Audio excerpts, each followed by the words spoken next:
I have received a whole bunch of fresh, right out of the ground, whole beets.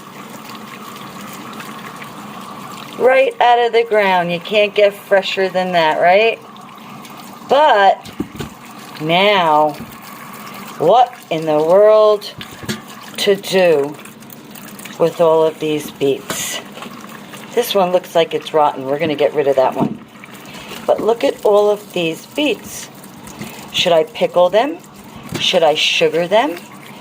Should I cook them? What do I do with all of these farm fresh beets?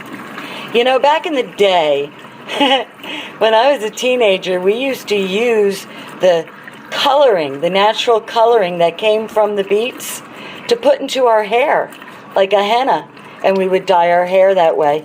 But I'm not a hippie any longer, and I don't think I'd look good with beet purple hair.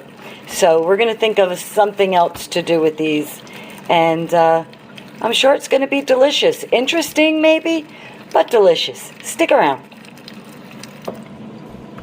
Okay, well, after thinking about it for just a short while, I figured this would be the easiest thing to do with the beet.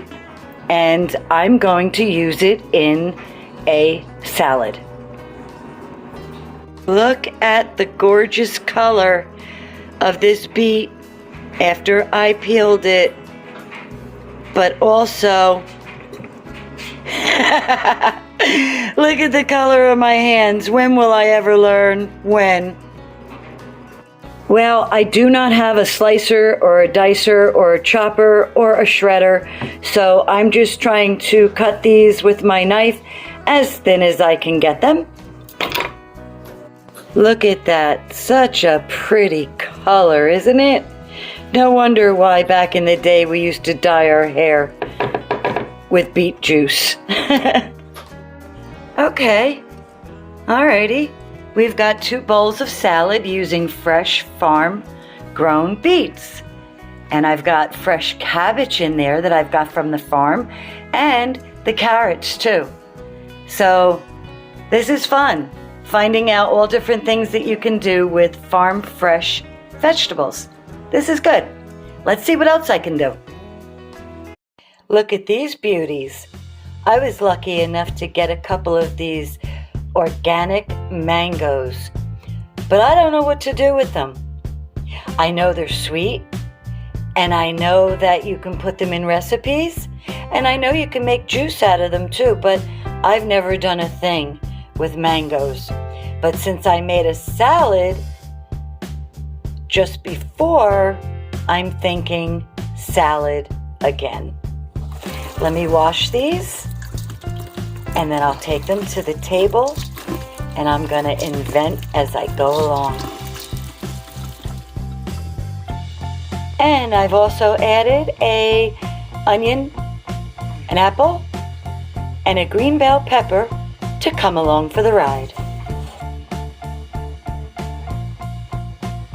Okay, I've got my onion and I've got my pepper cut up, and I had just cut up my apple, and I don't want the apple to get brown, so I'm just going to give it a little lemon shower.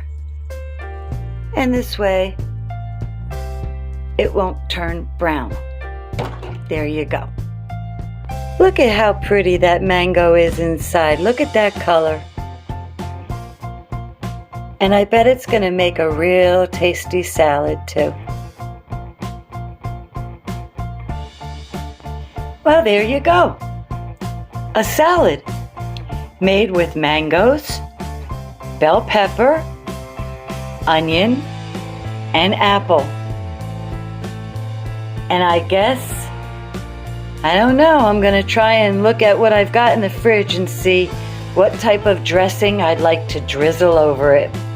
But it came good, and you should smell it.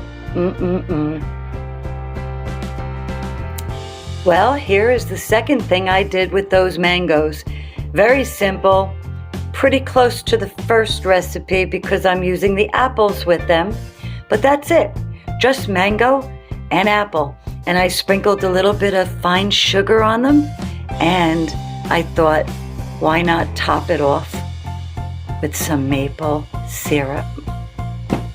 And there you go. Thank you all for joining me on this little journey where I try to figure out what in the world I do with extra things in the kitchen. And it was fun. And just before I go, this is a real win-win for me because I've got some seeds now I can plant with spring about maybe 7 weeks away. And it's a win-win for the deer because look at this bowl of goodies they have after I did all my cutting. It's a good day. I wish you all a good one too. Thank you again. Bye for now. Whee!